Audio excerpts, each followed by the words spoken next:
गुरु ने देवा सर्वकारेषु सर्वदा जयंती मंगला काली भद्रकाली कपालिनी दुर्गा क्षमा शिवा धात्री स्वाहा स्वधा नमोस्तुते।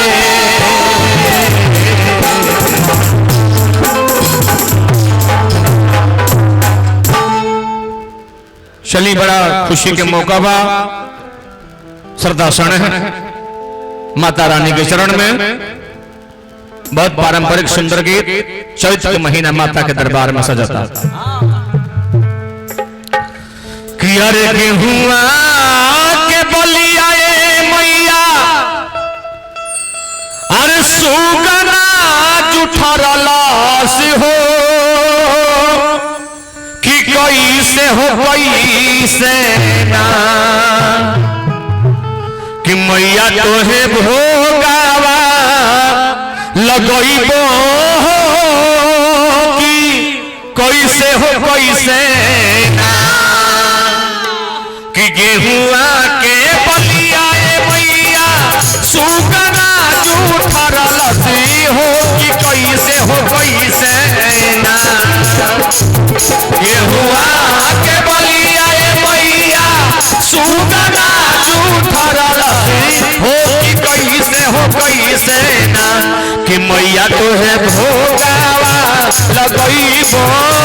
कि कैसे हो कैसे ना मैया तोहे भोगावा लगइबो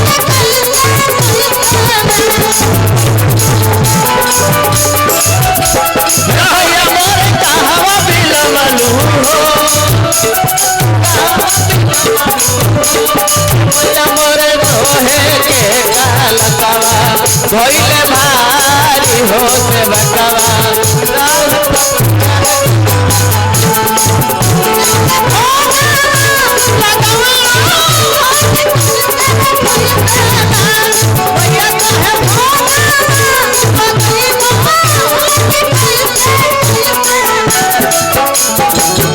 गंगा जी के पनिया मैया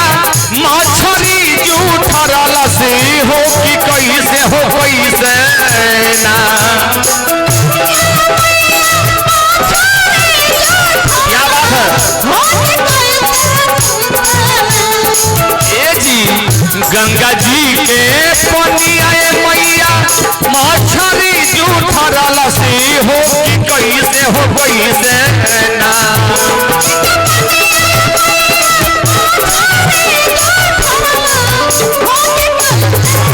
कि मैया तोहे पानिया पियबो हो कि कैसे हो कैसे ना कि मैया तोहे पानिया पियबो हो कि कैसे हो कैसे ना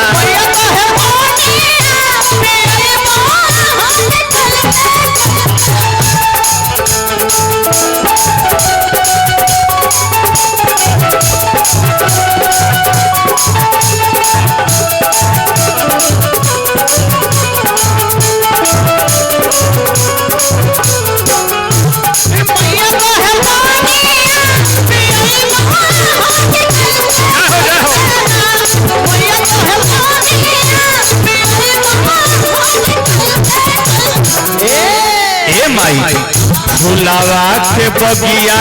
मैया भंवरा जूठरलस हो फुलावा के एकरे के लोग बलिया जिला में गावेला फुलावा के बगिया मैया भंवरा जूठरलस हो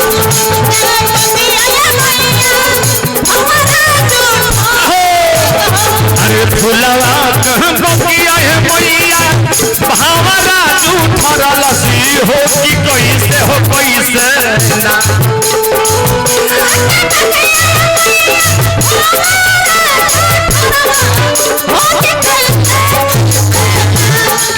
मैया तो है गाजारा बनइबो कि कैसे हो कैसे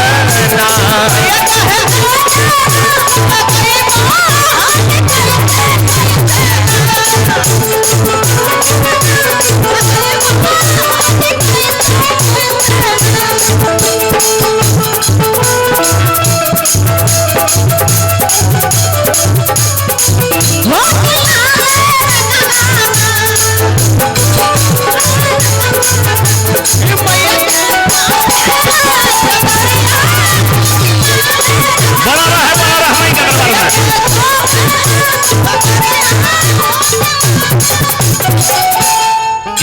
दुर्गा माई के बघावा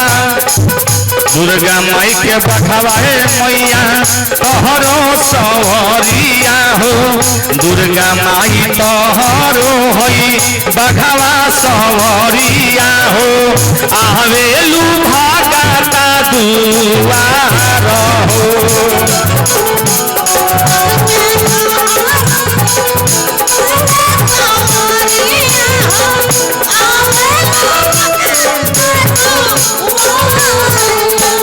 लोग आवता मध्य दोपहरिया में माई कचहरिया जयकार होता मध्य दोपहरिया में माई कचहरिया जयकार होता तनी चलिए अम्मा जी पुकार होता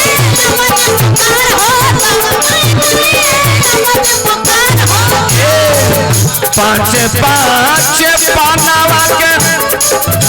अरे पाँच हो कसैली हम तो दुर्गा जी के ना कि असो भेजिले नेवतावा भैया दुर्गा माई के ना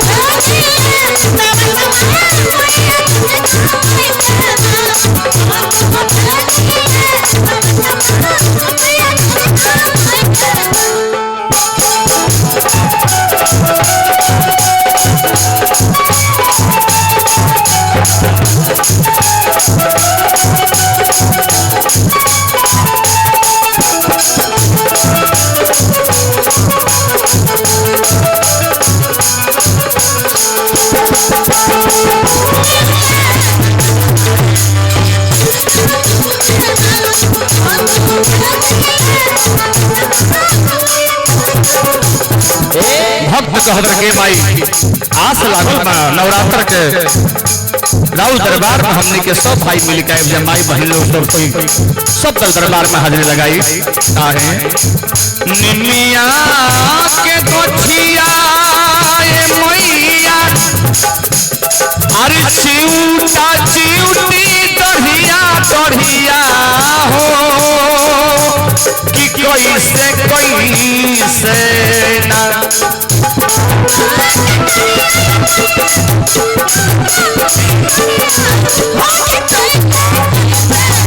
कि मैया के झूलुहा लगइबो हम कैसे हो कैसे ना कि मैया हम भोगावा लगइबो हो कि कैसे हो कैसे ना कि मैया तो है भोगावा लगइबो हो कि कैसे हो कैसे ना कि मैया तो है भोगावा लगइबो हो कि कैसे कैसे